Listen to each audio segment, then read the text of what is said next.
기도해야 주 안에서 한 주간도 평안하셨으리라 믿습니다. 여러 가지 환경과 상황은 평안을 빼앗아가지만 그러나 우리는 주 안에 있는 저희들이기에 주 안에서 참된 평안의 기쁨을 누리고 또 소유하고 또 우리가 함께 경험하고 체험하는 우리의 삶인 것을 잊지 않게 해주신 하나님께 영광을 돌립니다.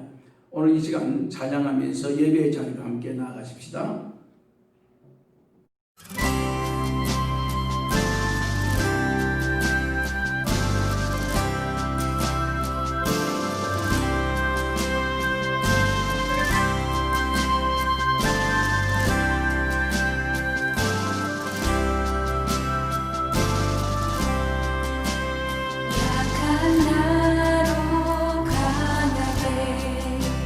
가난한 날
약한 나로 강하게, 가난한 날 부하게, 눈먼 날 볼 수 있게 주님이 내게 행하셨음을 한 주간 우리의 삶의 현장에 경험되어지게 하신 하나님의 은혜를 감사합니다.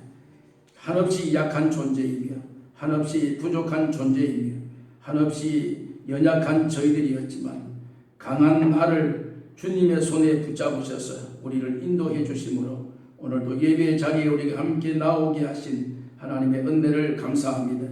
예배하는 모든 저희들에게 강한 능력의 주님께서 우리에게 힘과 능력과 권능을 덧입혀 주심으로 오늘도 주어진 현실 속에 하나님께 영광이 되고 우리에게는 이 현실을 이겨나갈 수 있는 믿음의 귀한 은혜를 덧입혀 주시기를 원합니다. 오늘도 드려지는 예배를 주님이 흠양하시고 우리에게 한없는 은혜로 충만케 하시며 오늘도 예배의 그 풍성한 은혜가 우리 모두에게 임하게 주님께서 축복해 주옵소서. 예수님의 이름으로 기원하옵나이다. 아멘. 다 같이 일어나셔서 635장 찬송하십시다.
교동문제 69문입니다.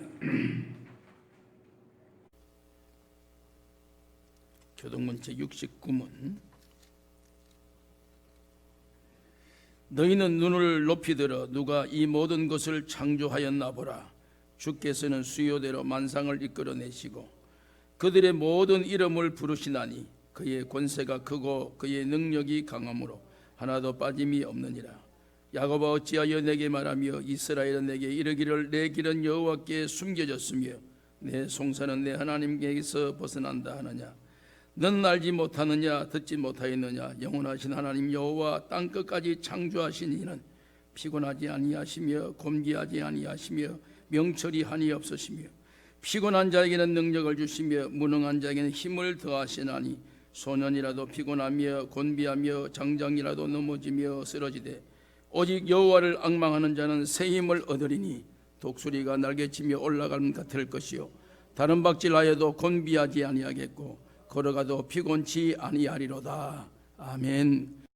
사도신경으로 우리의 신앙을 함께 고백하시겠습니다. 전능하사 천지를 만드신 하나님 아버지를 내가 믿사오며 그 외아들 우리 주 예수 그리스도를 믿사오니 이는 성령으로 잉태하사 동정녀 마리아에게 나시고 본디오 빌라도에게 고난을 받으사 십자가에 못 박혀 죽으시고 장사한 지 사흘 만에 죽은 자 가운데서 다시 살아나시며 하늘에 오르사 전능하신 하나님의 편에 앉아 계시다가 저리로서 산 자와 죽은 자를 심판하려 오시리라. 성령을 믿사오며 거룩한 공회와 성도가 서로 교통하는 것과 죄를 사하여 주시는 것과 몸이 다시 사는 것과 영원히 사는 것을 믿사옵나이다. 아멘. 앉으십시다. 70장 찬송입니다.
정진규 목사님 기도 인도하시겠습니다.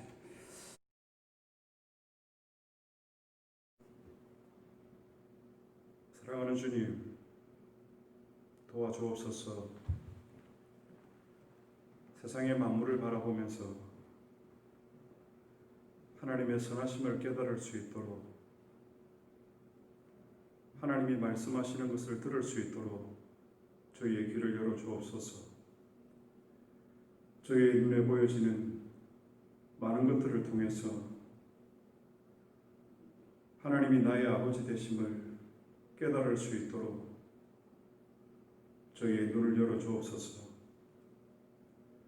사랑하는 주님, 주님의 교회를 기억하여 주옵소서. 말씀을 선포하시는 전성철 담임 목사님, 약하지 않도록 강하게 붙들어 주시기를 간절히 바라고 원하옵나이다. 저희가 그 말씀으로 살아가야 합니다. 하나님의 말씀을 순전하게 선포하실 수 있도록 성령 하나님 강하게 역사하여 주옵소서. 힘들고 어려운 시대를 저희가 살아가고 있지만 날마다 주님과 동행할 수 있는 그런 걸음이 되어지게 해주시고, 여수론 교회가 주님 나라 갈 때까지 저희가 서로 사랑하면서 정말 아름다운 교회, 참된 교회를 세워나갈 수 있도록 하나님 주님의 교회를 붙들어 주시기를 원하옵나이다. 그래서 많은 사람들의 상처를 회복시키고 고쳐나갈 수 있는 교회가 되어질 수 있도록 하나님 인도하여 주옵소서. 이 예배를 통해서 오직 하나님 앞에만 영광 올려드리는 시간 되어지게 해주시고, 주님의 말씀을 받고 그 말씀을 우리의 삶 가운데 행할 수 있는 진정한 그리스도인이 되어질 수 있는 참된 예배자로 살아갈 수 있도록 이 예배 가운데 하나님 역사하여 주옵소서. 예배의 모든 시종을 주님께 올려드리옵고, 이 모든 말씀 살아계신 우리 주 예수 그리스도의 이름으로 기도드리옵나이다. 아멘.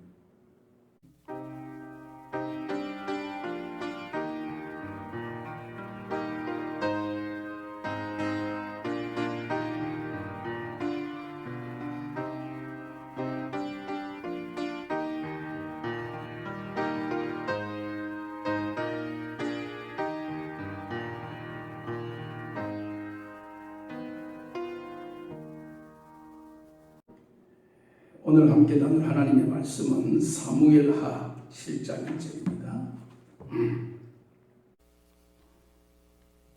사무엘하 7장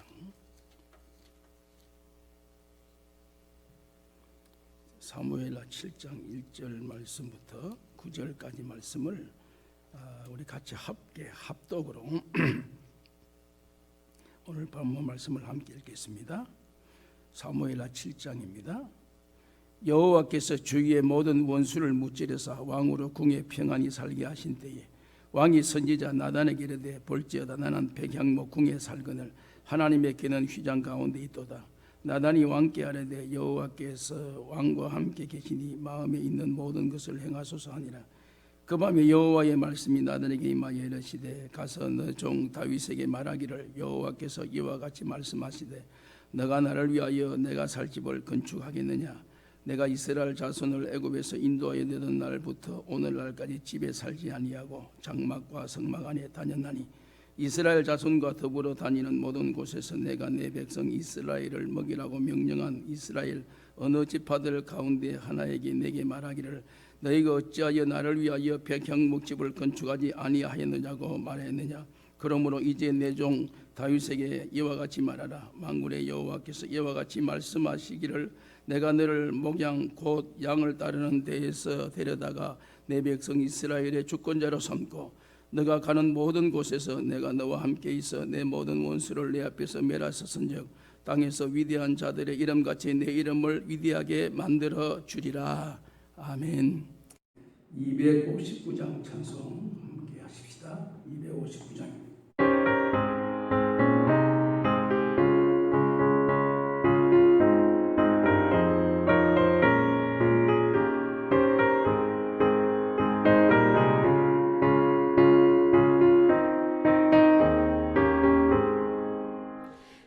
십자가에 흘린 피로써 그대는 씻기려 했는가. 더러운 죄 희게 하는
주어진 시간을 하나님의 은혜 가운데 또 저희들을 인도해 주신 하나님께 감사를 드립니다.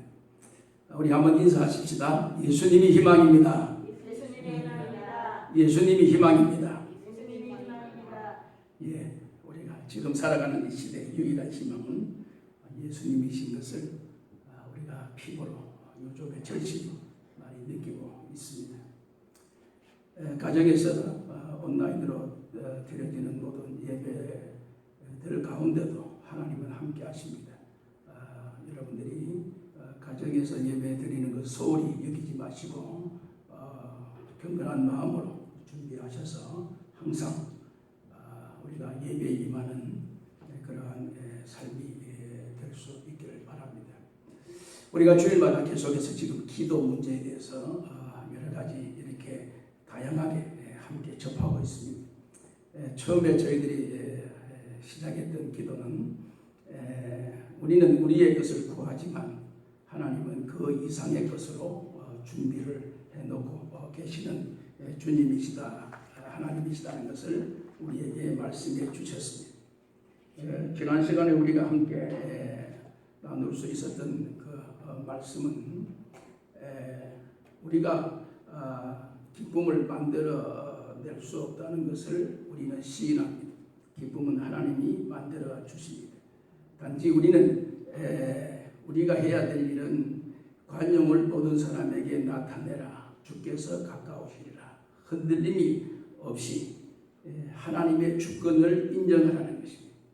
우리가 흔들리는 이유는, 불안하는 이유는 주변에 나를 이렇게 지원해 줄 자가 없다라는 이 사실이 우리로 하여금 불안하게 만듭니다. 그러나 내 곁에 하나님이 계신다라고 하는 확신된 믿음을 가지고 나아가면 우리에게 이 모든 염려를 기도와 간구로, 감사함으로 하나님께 아뢰라. 결과는 내 뜻을 하나님의 주권에 옮기라 하는 것이 두 번째 기도의 중심입니다. 오늘은 그 세 번째 기도에 관한 말씀입니다. 우리가 기도에 대한 한 가지 그 오해가 있습니다. 그 오해는 내가 공을 쌓아서 무엇인가 이루어내려고 하는 그 수단이라고 생각하는 오해입니다.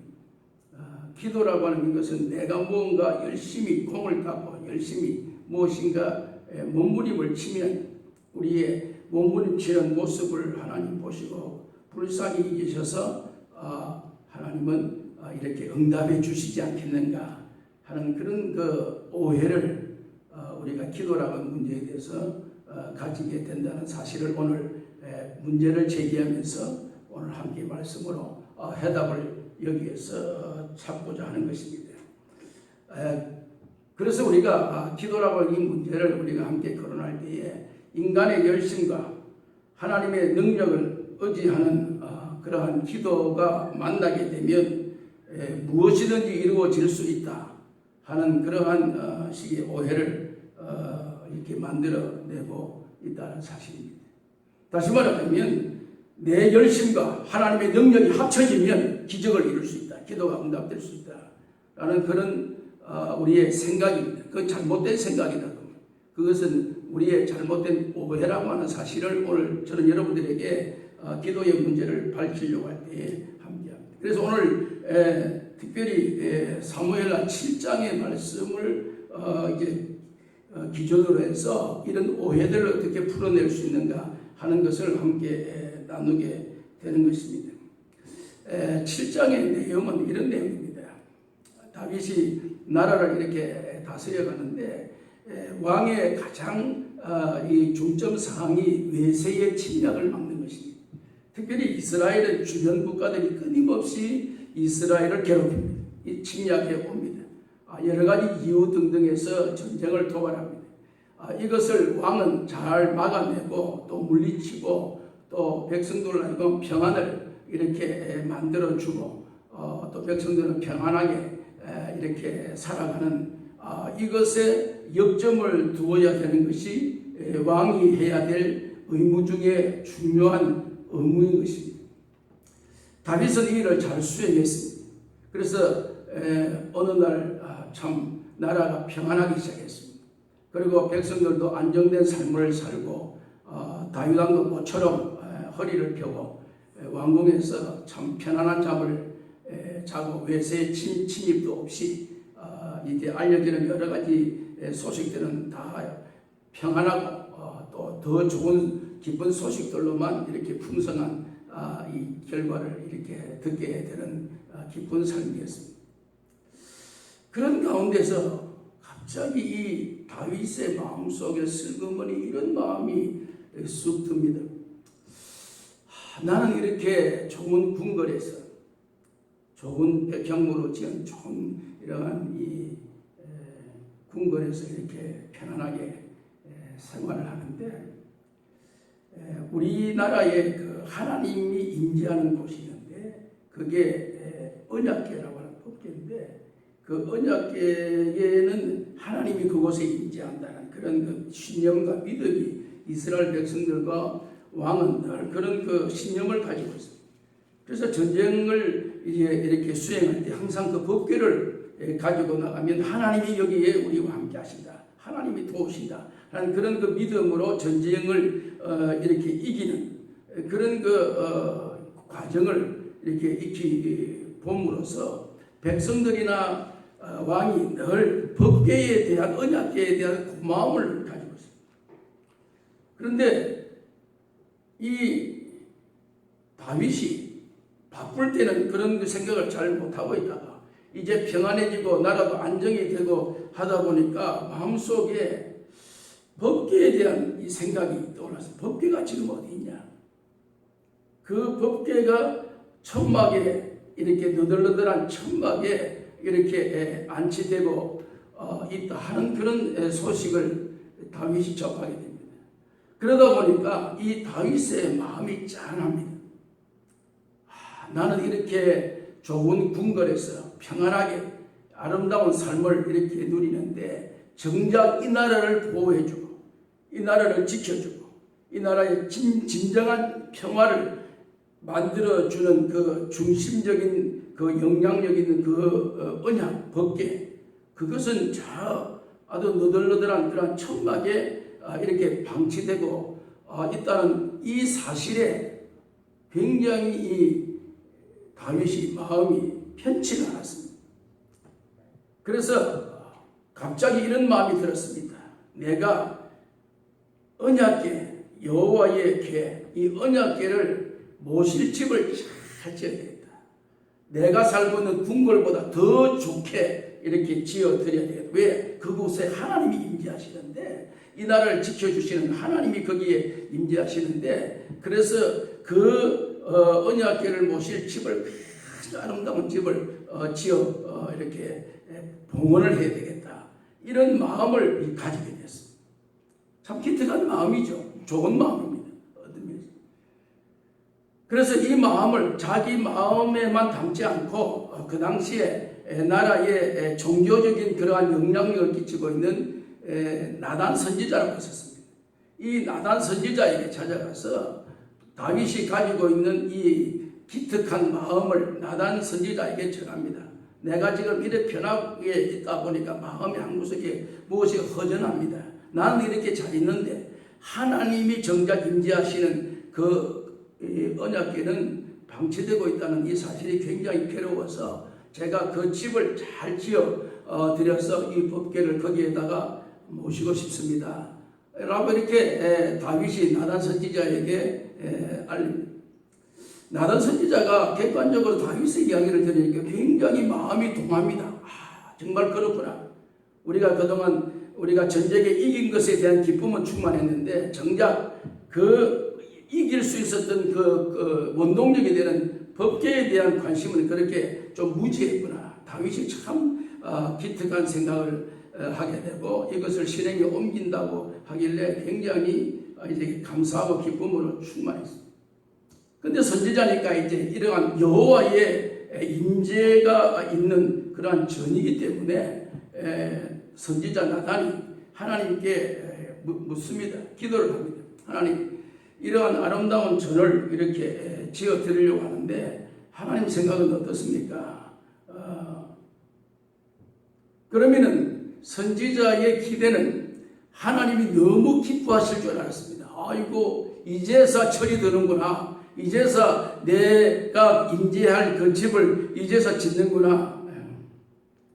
그렇게 기대를 할 줄 알았는데 그 기대와는 정반대의 답을 그 마음에 얻게 됩니다. 여러분 오늘 이 본문 7장 4절 말씀에 보면 그 밤에 여호와의 말씀이 나단에게 임하여 이르시되 가서 내 종 다윗에게 말하기를 여호와께서 이와 같이 말씀하시되 너가 나를 위하여 내가 살 집을 건축하겠느냐. 여러분 이 말은 무슨 말입니까? 아이고 이제서 철이 들어서 이제 나를 위해서 집을 짓는 일을 건축을 하겠느냐. 그런 이야기가 아닙니다. 이 말은 역설적인 내용입니다. 왜 그 집을 짓냐? 이 이야기입니다. 지금 나단에게 하나님께서 이렇게 다윗이 이런 생각을 가지고 있습니다. 그렇게 말하니까 하나님께서 나단 선지자에게 5절 말씀에 보면 내 종 다윗에 가서 말하기를 여호와께서 이와 같이 말씀하시되 내가 나를 위하여 내가 살 집을 건축하겠느냐. 내가 언제 집 지어달라 했냐. 5절 말씀을 한마디로 해석하면 그 이야기입니다. 단도직입적으로 내가 언제 그 집을 지어달라고 언제 말했냐. 여러분 6절 말씀에 보면 내가 이스라엘 자손을 애굽에서 인도하여 내던 날부터 오늘날까지 집에 살지 아니하고 장막과 성막 안에서 다녔나니. 여러분 6절에 보면 집, 장막, 성막 이런 단어가 여기에서 같이 나오고 있는 것을 볼 수가 있습니다. 장막과 성막에 두루 다니더니 나는 하나님께서 나단에게 말씀하시면서 내가 집에 머문 적 있는 건 너 봤냐? 애굽에서 이스라엘 백성을 인도에서 광야 40년을 거쳐서 가나안에 이 살기까지 모든 정착의 일련의 과정에 오늘 이 시간까지 내가 집에 머물고 있는 것을 너가 본 적이 있냐? 나는 장막과 성막에 두루 다니면서 하나님은 운행하시는 하나님이신데 집을 지어서 그 집에 나를 이렇게 가둬놓고 이스라엘 백성만 하나님의 보호하십니다 라고 이렇게 한정된 하나님으로 생각하느냐 하는 그 말씀의 내용입니다. 그래서 그 말씀의 그 중심에서 7절 말씀에 보면 이스라엘 자손과 더불어 다니는 모든 곳에 내가 내 백성 이스라엘을 먹이라고 명령한 이스라엘 어느 지파들 가운데 하나에게 내가 말하기를 너희가 어찌하여 나를 위하여 백향목집을 건축하지 아니하였느냐고 말한 적이 있더냐. 내가 어느 지파를 붙들고 내가 너희들을 먹이고 입히고 살리고 외세의 적을 물리치고 모든 것을 내가 너희들을 완벽하게 보호해주고 내 생명을 내가 주관해 주었는데 너희들이 나를 위해서 살 집도 하나 제대로 마련해 주지 않았느냐. 그렇게 말한 적이 있느냐. 너희들이 생각해봐라. 내가 그런 적이 있느냐. 언제 내가 내 집을 안 지어 주더라고 어느 지파에게 물어서 그렇게 물어본 적이 있느냐. 여러분 사무엘하 7장의 내용의 전체적인 흐름을 제가 이렇게 쭉 보면서 두 가지로 제가 요약을 했어요. 제가 이 성경을 읽다가 요약을 했는데 이 요약의 중심에는 첫째는 다윗이 하나님의 은혜에 감사한 나머지 자기의 지금 이 시간의 형편을 보니까 지금까지 내가 이 자리에 평안한 삶을 누리게 된 그 지금까지의 흐름은 하나님의 은혜라고 하는 이 사실에 감사와 감격이 솟구친 나머지 어찌 표현할 것인가 하는 그 의욕을 가지고 여호와의 집을 내가 지어 드리겠습니다 하는 그 의욕에 충만한 모습을 보이고 있습니다. 다윗이. 두 번째로 그렇게 그 자기의 소원을 자기의 그 감격을 자기의 솟구치는 그 감정을 내가 여호와를 위해서 이 집을 지어드리겠습니다 하는 그 감정을 하나님은 어떻게 받아들입니까? 내가 언제 그것을 원하느냐? 너는 내 집을 지어서는 안 된다 라고 하는 이야기. 다시 말하자면 다윗은 기도했는데 기도에 대한 하나님의 반응은, 결과는 거절입니다. 거절. 하나님의 결과. 오늘 우리의 기도의 가장 중심에는, 기도는 내 뜻이 포기되고, 오늘 여러분 주보의 제목을 보시면 하나님의 뜻이 드러납니다. 요게 제목입니다. 이 제목이 뭡니까? 다윗은 자기 감정에서, 자기 감격에서 자기의 뜻을 펼치려지만, 기도는 내 뜻이 드러나는 것이 아니고 포기되어져야 되고 하나님의 뜻이 드러나야 되는 것이 기도의 근격적인 본질이라는 사실입니다. 다시 말하자면 이 다윗의 기도에 하나님의 반응은 기도에 대한 응답입니까? 응답되지 못했습니까? 답은 응답되어졌습니다. 왜요? 하나님의 뜻이 저들에게 나타나기 때문에 그렇습니다. 그렇다고 한다면 오늘 우리의 기도에 우리의 반응은 어떻습니까? 반응은 여러분 어떻다고 생각합니까? 그렇게 다윗이 기도했는데 하나님이 거절하셨으면 그것으로 끝났습니다. 끝나는 겁니다. 나는 기도했는데 하나님이 거절했다. 그것이 응답이다. 그럼 끝이다. 그렇게만 종결 짓고 종기부를 찍으면 되는데 기도에는 그런 의미가 아닙니다. 그러면 우리가 얼른 우리의 생각에는 뭐가 찾아오면 낙심이 찾아오죠. 왜냐하면 나는 기도했는데 하나님은 거절해. 내 뜻은 이건데 하나님의 뜻은 그게 아니고. 그러면 낙심. 그런데 하나님은 다윗이 그런 마음과 충정을 가지고 그렇게 원했는데 하나님은 거기에 대해서 거절하셨습니다.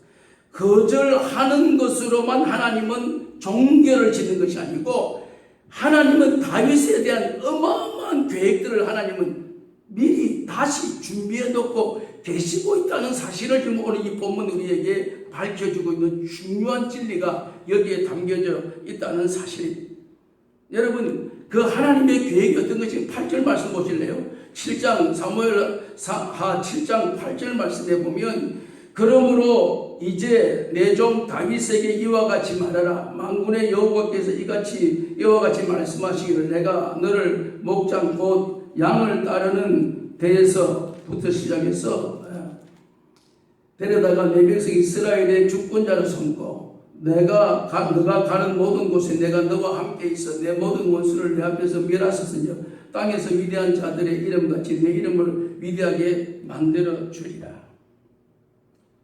다윗의 그 의욕적이고 감격적인 그러한 다윗의 청은, 다윗의 요구는, 다윗의 기도는, 다윗의 개인적인 열망은 하나님이 거절하셨지만 오히려 하나님은 누구를 위해서 집을 지어주겠다고요? 다윗을 위해서 집을 지어주겠다는 거예요.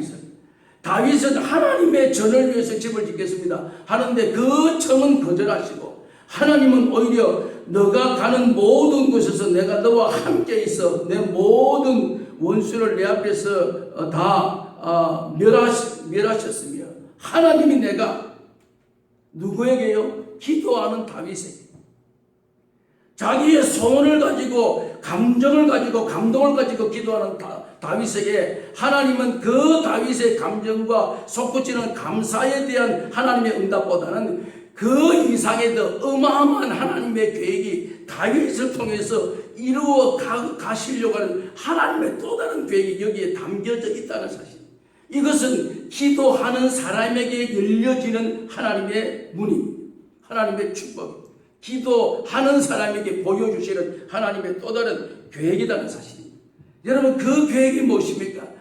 오늘 다윗은 하나님의 전을 짓겠다라고 하는 여기에 국한되어 있지만 하나님은 다윗 너를 통해서 나라와 민족과 열방과 세계를 구원할 메시아의 역사의 진원지가 되는, 메시아를 이 땅 위에 보내는 출발지가 되는 그 중심의 역할이 다윗 너가 하게 될 것이다. 그것을 지금 오늘 이 사무엘서에서 우리에게 말씀해주고 있다는 사실입니다.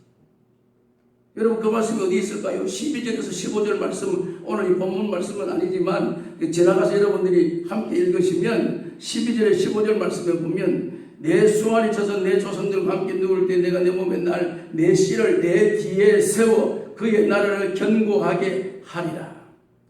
여기 내 수완이 차서 내 조상들과 함께 누울 때 내가 내 몸에서 날 씨를 내 뒤에 세워 그의 나라를 견고하게 하리라. 요 12절 말씀만 딱 보면 다윗이 이제 역사를 이어가면서 그 다음에 그 역사는 솔로몬에게 이것을 이어가겠구나 하는 것으로 생각하지만 그것은 단편적이냐.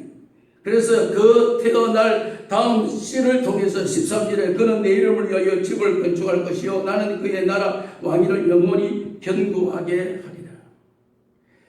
너 다음 세대를 통해서 여호와의 전이 건축되어지는데 되어지는데 하면 여러분들의 머릿속에는 뭘 이렇게 솔로몬이 다윗이 성전 건축을 하지를 못했으니까 하나님께서 그 다윗이 하려 했던 성전 건축을 솔로몬에게 맡겨서 솔로몬이 완성시켰다. 우리는 그렇게 알고 있지만 그 이상의 하나님의 계획은 성전 건물을 짓는 거기에 하나님의 중심이 아니라 하나님의 나라를 이 땅 위에 견고히 세워가는 그 집을 건축할 것이요 나는 그의 나라 왕위를 영원히 견고하게 하리라. 이것은 솔로몬이 아닙니다. 솔로몬은 건축하고 자기 인기에 올라지다가 실패했습니다. 그는 하나님의 은혜를 저버렸습니다. 그가 그렇게 할 수가 없었습니다. 여러분, 이 솔로몬이 이 성전을 건축하고 그 나라가 영원할 것이다, 견고하리라. 아니다. 그 나라는 견고하지를 못합니다. 그런데 그 솔로몬에게 여러분 사무엘하 12장 25절 말씀을 한번 펼쳐보면 솔로몬의 또 다른 이름이 하나 나옵니다. 솔로몬이라는 이름 가운데 사무엘하 12장 25절 말씀을 여러분 한번 보시면 어떤 이름이 나옵니까? 이런 이름입니다. 솔로몬에게 붙여진 이름이 선지자 나단을 보내어 그의 이름을 여디디아라 하시니 이는 여호와께서 사랑하시기 때문이라. 그 앞에 24절에 보면 다윗이 그의 아내 바세바를 위로하고 그에게 들어가 동청하였는데 그가 아들을 낳으며 그 이름을 솔로몬이 아니라 여호와께서 그를 사랑하사 선지자 나단을 보내 그 이름을 여디디아라 하시니. 솔로몬의 또 다른 이름이 뭐라고요? 여디디아의 뜻이 무엇입니까? 여호와께서 사랑하시는 자니. 여기 여호와의 나라가 이 땅 위에 여기 사무엘하 7장 12절에 내 뒤에 세워 그의 나라를 견고하게 하리라. 이 견고하게 이 영원 무궁토록 하나님의 나라를 이 땅 위에 견고하게 하시는 분은 누구시냐? 여디디아. 그 여디디아는 뭡니까? 하나님의 사랑을 입은 자. 하나님의 사랑을 입은 자가 누굽니까? 여러분 요한복음 보면 이런 말씀이 나오시죠. 내 사랑하는 아들이요. 마태복음 3장 17절 말씀 죄송합니다. 마태복음 3장 17절에 보면 예수님께서 세례 요한으로부터 세례를 받으시고 이제 요단강에서 올라오십니다. 올라올 때에 하늘에서 음성이 들립니다. 그 음성이 어떤 음성입니까? 이는 내 사랑하는 아들이요 내가 기뻐하는 자라. 이는 내 사랑하는 아들이요 내가 기뻐하는 자다. 요게 뭡니까? 여디디아가 내가 사랑하는 자요 내가 기뻐하는 자. 누구십니까? 예수 그리스도이십니다. 세례 요한에게 세례를 받으시고 요단강에 올라오시는 그 예수님을 향하여 하늘의 문이 열리고 그에게 들려지는 그 음성이 이는 내 사랑하는 아들이요 내 기뻐하는 자라. 즉 영원히 지금 사무엘하 7장 12절에 영원히 견고히 그의 나라를 견고하게 하리라 하는 이 견고한 왕위를 받으신 그 솔로몬이 아닌 또 다른 사랑하는 아들 그 이름이 누구? 예수 그리스도입니다. 여러분 제가 이 말씀을 여러분들에게 드리는 중요한 메시지가 하나 있습니다. 이 메시지가 다윗은 하나님의 성전을 짓겠습니다 하는 감정과 감격과 기쁨과 감동으로 이 일을 시도하지만 하나님은 그것을 거절하시고 하나님은 다윗을 통해서 다윗의 입을 통해서 이 엄청난 계획을 그에게 문을 여시시하는데 그 문이 무슨 문입니까? 이제 너 다음 세대 솔로몬에게 또 다른 이름이 여디디아는 사랑하는 자. 그 사랑하는 자는 예수님이 마태복음 3장 17절에 나타나는 말씀대로 하늘이 열리고 내 사랑하는 자라. 그리스도가 너로 말미암아 그리스도가 이 땅 위에 오게 될 것이다 하는 사실을 지금 입증해 주고 있는 진리라. 이것이 이 메시지를 보여요. 여러분, 오늘 인간이 어떤 인간이에요? 예수님께서 우리에게 표현할 때, 인간을 표현할 때 인간에 나타난 그 마지막 결론이 의인은 없나니 하나도 없다. 오늘 세상에 있는 모든 역사 속에 예수님이 오시기까지 수많은 인생의 시간과 공간 속에 살고 있는 모든 인생을 종합적으로 한마디로 딱 표현하면 의인은 없나니 한 사람도 없다는 것입니다. 인간은 그렇게 무너지고 실수하기 쉬운 십상일 그것이 인간이라는 것입니다. 하나님의 약속의 등불이 언제라도 꺼질 수밖에 없는 그러한 꺼져가는 심지, 바람이 불면 꺼질 수밖에 없는 그것이 인생의 연약. 하나님께서 다윗이라고 하는 이 역사를 시작해서 그리스도가 이 땅 위에 탄생시키는 그 역할의 주역을 맡은 가장 최초의 주역자인 다윗은 어떤 사람입니까? 여러분, 다윗은 밧세바와 동침해서 솔로몬을 낳았습니다.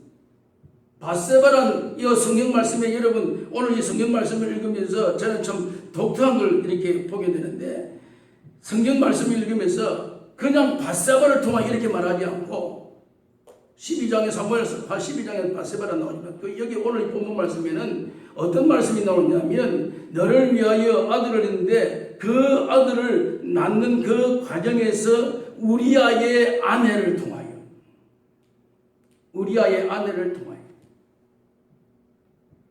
밧세바는 누구 여자입니까? 우리아의 아내. 그런데 다윗이 그 우리아를 전쟁에 보내고 밧세바를 자기가 취합니다. 요 인간이 다윗의 인간이 그런 인간입니다.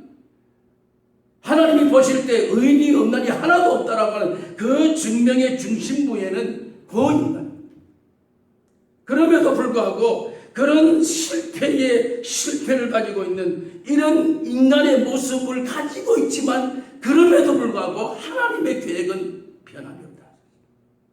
하나님이 다윗을 통해서 그리스도를 이 땅 위에 보내시겠다라고 계획하시고 작정하시고 실행에 옮기실 때에 나타나는 일련의 과정을 쭉 여러분 계보를 보면 우리가 이해 안 되는 부분이 너무너무 많습니다. 어디를요? 마태복음 1장을 찾아보세요.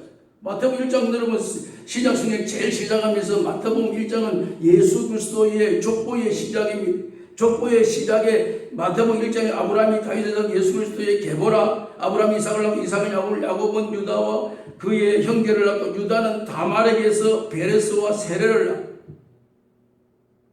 여러분 유다는 다말에게서 베레스와 세라를 낳고 여러분 읽을 때 족보니까 그런가 보다. 이 말이 되는 이야기입니까? 유다와 다말은 뭐예요? 시아버지와 며느리 관계 아니야. 이 관계가 창세기 38장에 보면 요런 관계입니다. 요런 관계. 이 다말이 남편이 죽고나니까 고향에 갔는데 유다가 그 동네를 며느리 있는 동네를 가니까 이 다말이라는 여자가 옷을 하얗게 차려입고 유혹하기 위해서 그렇게 해서 자기 시아버지를 유혹해서 동침합니다. 시아버지와 며느리와 그런 불륜의 관계를 통해서 태어난 아들이 베레스입니다. 베레스. 족보예요. 예수님이 앞으로 태어날 그 다윗의 족보, 아브라함부터 다윗의 족보에 이르기까지 그 족보의 그 중간중간에 끼어드는 그러한 이 족보의 그 연관성에 나타나는 그 현실은 우리가 낯뜨거워서 보기 힘든 그런 과정도 여기 나오고 있습니다. 여러분 5절 말씀에 보면 살몬은 라합에게서 보아스를 낳고 살몬은 여호수아가 정탐꾼 2명 보낼 때 마지막 요단강 건너기 전에 그때 그 정탐꾼의 한 사람, 이 사람이 들어가서 라합을 보고 라합과 눈이 맞아서 그렇게 삽니다. 그래서 라합에게서 누구를 낳았어요? 보아스를 낳았어요.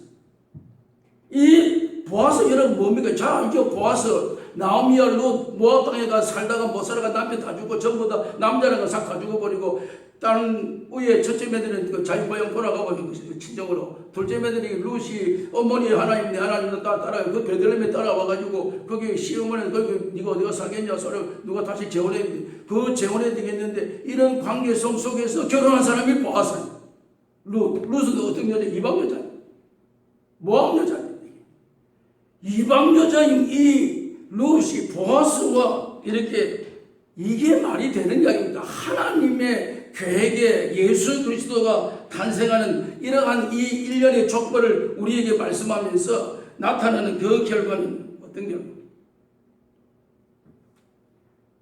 이러한 과거 역사는 마태복음 1장 6절 말씀은 여러분 보시면 이새는 다윗 왕을 낳으니라 다윗은 우리아의 아내에게서 솔로몬을 낳고 정난한 인간의 정난한 더러운 모습들을 하나님께서 그대로 여과하실 때 바세바를 통하여 솔로몬을 낳고 이렇게 표현하지 않고 우리아의 아내를 통하여서 우리아의 아내에게서 솔로몬을 낳고 다윗의 추한 모습 속에서 여러분 이게 그리스도의 족보입니다. 이게 예수 탄생의 족보입니다. 우리가 두 눈 뜨고 보기에 정말 쉽지 않는 그런 족보. 왜 하나님은 이런 얼룩진 족보를 그대로 공개합니까? 우리가 나 뜨거운 그런 입에도 담기가 좀 부끄러운 이런 과거의 역사적 현실을 하나님은 여과 없이 그리스도가 이 땅 위에 오시게 되는 그 통로의 일련의 과정을 쫙 말씀하실 때 나타나는 그 일련의 과정에 의도가 무엇이냐? 왜 이런 사람이 들어갑니까? 다말이 왜 들어갑니까? 라합이 왜 들어갑니까? 룻이 왜 들어갑니까? 우리아의 아내 바세바가 왜 들어갑니까? 여러분 인간적으로 볼 때에 하나님은 내칠 수밖에 없고 하나님은 단번에 그것에 대해 정리할 수밖에 없고 하나님은 1.1억이라도 용납될 수 없는 그러한 오늘의 너저분한 추잡한 인생의 모습의 과거의 족보를 가지고 있음에도 불구하고 하나님의 굳건한 변함없는 하나님의 중심과 하나님의 계획은 하나님은 이 땅 위에 그 아들 그리스도를 이 땅 위에 보내시겠다라고 하는 그 계획의 약속을 다윗으로부터 시작해서 오늘에 이르기까지 이 그리스도를 이 땅 위에 보낼 때 나타난 모든 과정 속에서도 하나님은 그것을 다 용납하시고 참으시고 하나님의 계획은 끝까지 그리스도를 이 땅 위에 보내시겠다고 하는 그 하나님의 변함없는 약속을 시행하기 위해서 이 끊어진 말듯한 이러한 족보들을 봐가면서도 하나님이 계속해서 하나님의 계획은 계속 진행해 가고 있다는 사실을 우리에게 보여준다면 오늘 우리의 기도의 가장 결정적인 핵심의 중심은 뭡니까? 기도는 내 뜻이 이루어지는 것이 아니라 하나님의 뜻이 드러나는 오늘 우리는 내 뜻을 가지고 하나님을 포장하지만 하나님은 그 이면에 끝까지 너의 기도에 대한 확고한 영원 불변한 나는 요 집 한 채를 나는 가지고 기도하지만 하나님의 우주를 구원하실 하나님의 메시아 그리스도를 너를 통해서 하나님 이 땅에 보내시겠다면 이 원대한 계획의 역사를 진행시키시는 사람이 그렇게 실수하고 그렇게 더럽고 추잡한 그럼에도 불구하고 하나님은 계속해서 그 사실을 진행시켜줘서 하나님의 뜻을 이루어 가시는 이것이 기도의 응답이라 사실. 오늘 우리의 결론은 다윗은 기특한 마음으로 하나님 앞에 앉았지만 하나님은 다윗의 생각보다 더 큰 일을 다윗에게 보여주시고 계셨다라고 합니다. 그렇다고 한다면 오늘 우리가 기도하고 내 뜻이 좌절되었는데 낙심하지 마시길 바랍니다. 낙심은 곧 교만한 자리에 선다는 것입니다. 왜요? 내가 내 뜻대로 이것을 이루려고 했는데 내 뜻이 이루어지지 않았네요. 하는 교만입니다. 내 뜻이 좌절되었다면 하나님의 뜻이 지금도 변함없이 진행되고 있다는 사실을 확신하셔야 되는 것입니다. 그것을 깨달으셔야 되는 것입니다. 오늘 나는 수많은 오점을 남기지만 그러나 그 오점을 다 수용하시고 끝까지 하나님의 뜻은 영원한 것입니다. 하나님의 뜻은 변함이 없는 것입니다. 하나님의 뜻 끝까지 이것을 이루어내시는 분이 하나님이십니다. 그렇기 때문에 오늘 우리의 단편적인 내 생각의 기도가 좌절된다고 오늘도 슬퍼하고 낙심하고 원망하는 인생의 자리가 가는 것이 아니라 다윗은 자기의 감정과 기쁨과 감동을 가지고 하나님의 절을 짓겠습니다 했지만 하나님은 내가 너의 집을 짓지 너가 내 집을 짓는 것이 아니라 내가 언제 집에 갇혀 있어 못 되겠냐. 나는 성막과 장막에 두루 다니면서 하나님은 우주 만물의 주권자로 두루 다니면서 운행하시는 하나님이시다. 너가 그 집을 지었고 나를 거기에 가둬놓을 수 있느냐. 내가 너의 집을 지어서 너로 말미암아 인류를 구원하게 될 그리스도를 너를 통해서 이루어가게 하는 이러한 원대한 계획을 우리에게 보여주셨다고 하는 사실을 깨달을 때 기도는 낙심해서 되는 것이 아니고 기도는 포기해서 되는 것이 아니고 내 뜻이 이루어지지 않았다고 한다면 하나님의 뜻이 펼쳐져 가고 있다는 사실을 믿으시기를 바랍니다. 살아계신 하나님, 이 아침에 저희들에게 이 진리를 밝혀주신 것을 감사합니다. 우리는 날마다 내 생각에 사로잡혀서 이것이 이루어지지 아니함으로 낙심, 절망, 원망, 불평하는 인생의 여정인데 다윗은 좋은 생각을 가지고 기특한 생각을 가지고 싶어했지만 하나님은 그 생각 너머로 우주를 다스릴 그리스도를 이 땅에 보내실 그 역사를 다윗을 통해서 진행시키시고 계시다고 하는 분명한 사실을 밝혀주신 것을 우리가 깨달을 때 때로는 실수하고 넘어지고 권고하고 더럽고 추한 모습이 있을지라도 하나님은 포기하지 아니하시고 그 일을 계속해서 진행시켜서 하나님의 뜻이 펼쳐지게 되시는 하나님의 그 능력 앞에 무릎 꿇을 수 있는 저희들 되게 하여 주시옵소서. 예수님의 이름으로 기도하옵나이다. 아멘. 찬송가 425장 찬송 부르시면서 예물 드리겠습니다.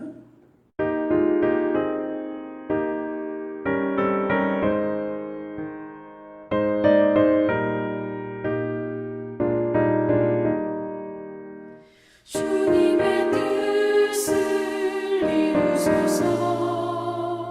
고요한 중에 기다리니 지능과 같은 날 빚으소. 주님의 영성 만드소서. 주님의 뜻을 이루소서. 주님 발 앞에 엎드리니 나의 맘속을 살피시소. 눈보다 이게 하옵소서.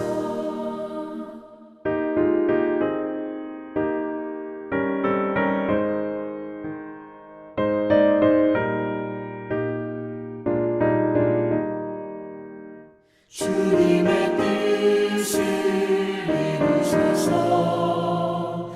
병들어 몸이 피곤할 때 권능의 손을 내게 펴서 강건케 하여 주옵소서. 주님의 뜻을 이루소서. 온전히 나를 주장하사 주님과 함께 동행함을 만민이 알게 하옵소서. 아멘.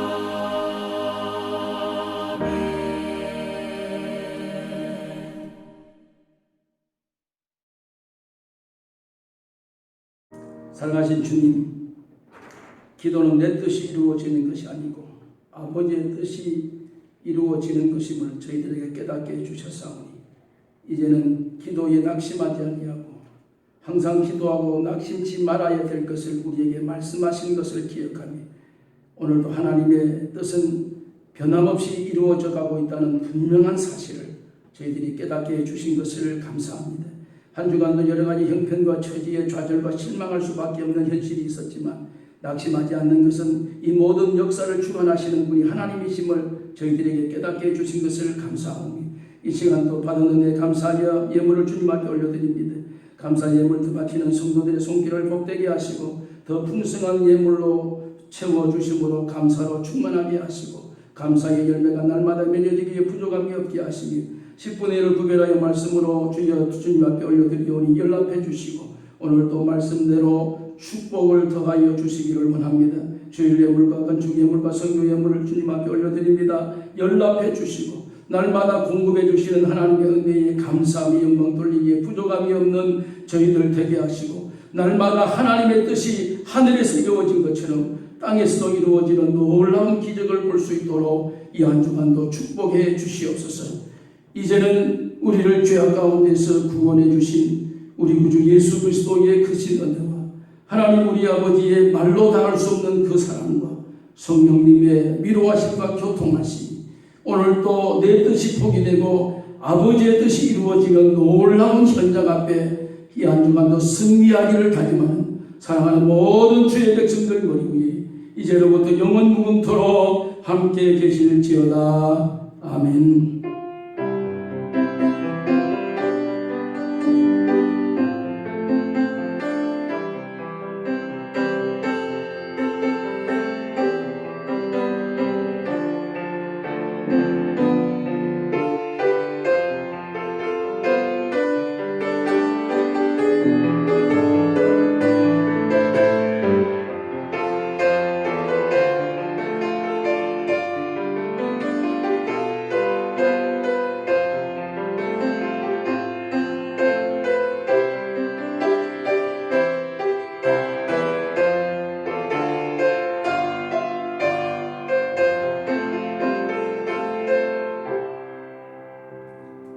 할렐루야. 감사합니다.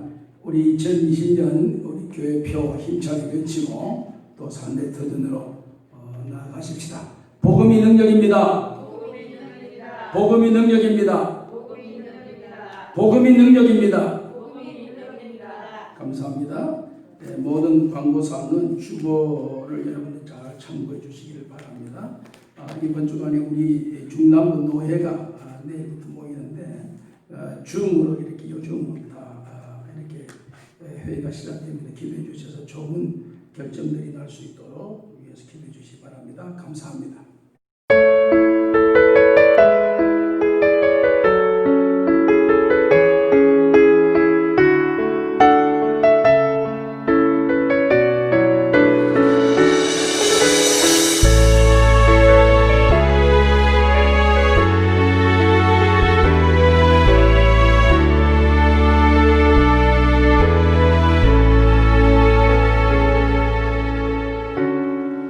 모든 상황 속에서 주를 찬양할지라. 주는 나의 큰 상급, 큰 도움이시라. 주의 얼굴 구할 때 주의 영을 부으사 크신 사랑 안에서 주를 보게 하소서.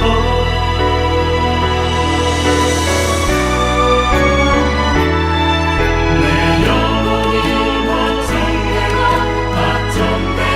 걱정되었사오니 믿음의 눈 들어 주를 바라봅니다. 내 영혼이 걱정되고